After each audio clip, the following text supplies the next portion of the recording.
Actiris, c'est le service public de l'emploi pour Bruxelles, pour la région de Bruxelles-Capitale. Et donc, on accompagne les chercheurs d'emploi dans leur recherche d'emploi et on accompagne aussi les employeurs quand ils recrutent.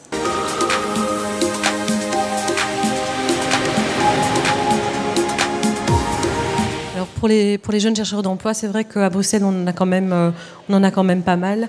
Il y a différentes mesures qui ont été mises en place. Alors, il y a les mesures comme le plan Win-Win pour aider, qui sont des mesures fédérales, en fait, pour tous les jeunes chercheurs d'emploi. Mais particulièrement à Bruxelles, on a des plans d'accompagnement. Un jeune chercheur d'emploi qui s'inscrit pour la première fois comme demandeur d'emploi, on ne va pas attendre longtemps avant de l'appeler. Dans le mois qui suit son inscription chez Actiris, on va l'appeler et on va voir avec lui s'il est bien outillé, s'il est bien équipé pour trouver un emploi.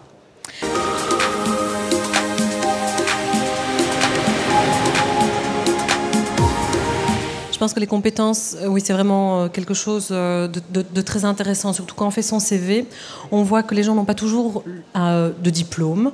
C'est pas pour ça qu'ils n'ont pas de compétences. Et surtout pour les jeunes, quand ils sortent de l'école, ils n'ont pas, ils se demandent ce qu'ils vont mettre sur leur CV. Oui, un diplôme, éventuellement, s'ils en ont un, mais il y en a d'autres qui ont des diplômes.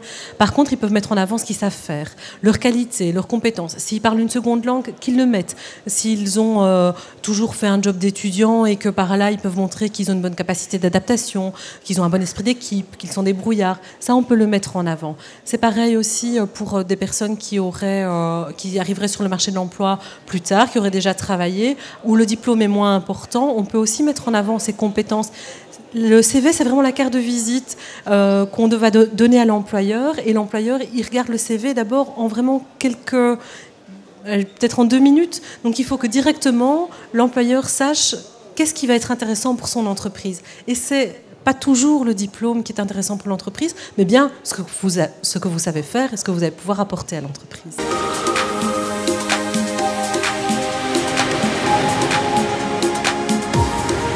Alors, comme Actiris ne s'occupe pas de formation, a priori, nous n'avons pas de cours de langue.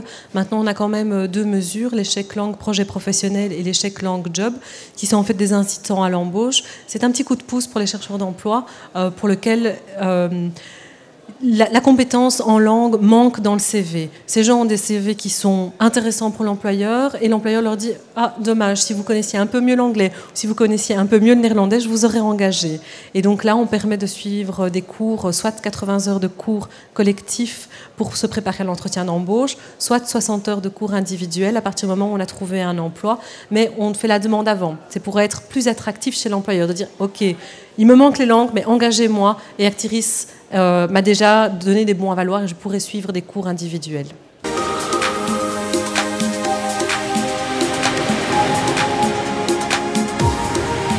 Pour les personnes plus âgées, on a aussi des services qui pourraient leur convenir. Je pense aux modules de détermination ou aux ateliers d'écriture de CV ou de lettres de motivation, parce que quelqu'un qui est plus âgé, mais qui a peut-être travaillé pendant 15 ans ou pendant 10 ans, n'a plus l'habitude de faire un CV, n'a plus l'habitude d'aller se présenter chez un employeur, n'a plus l'habitude de faire une lettre de motivation et se sent un peu perdu par rapport à ça. Et ça, c'est des modules qui sont vraiment très intéressants aussi parce que, oui, on a toutes les compétences, c'est sur le CV, mais si elles sont mal présentées, l'employeur ne va pas le voir. Donc ces services-là sont aussi très intéressants pour eux. Et ce qui est vraiment important, c'est qu'ils ne soient pas seuls dans leur recherche d'emploi. Ça convient pour les jeunes, mais ça convient aussi pour tous les chercheurs d'emploi et pour les personnes plus âgées. C'est facile de se désespérer quand on a travaillé pendant plusieurs années, qu'on se retrouve du jour au lendemain à la maison, qu'on ne sait pas par quel bout prendre sa recherche d'emploi. Il ne faut pas rester tout seul chez soi. Il faut pousser la porte d'Actiris, pousser la porte d'un partenaire et ne pas hésiter à participer à une table d'emploi ou à un autre service et de voir qu'il y a des gens qui sont là pour vous aider et vous n'êtes pas tout seul dans ce cas-là.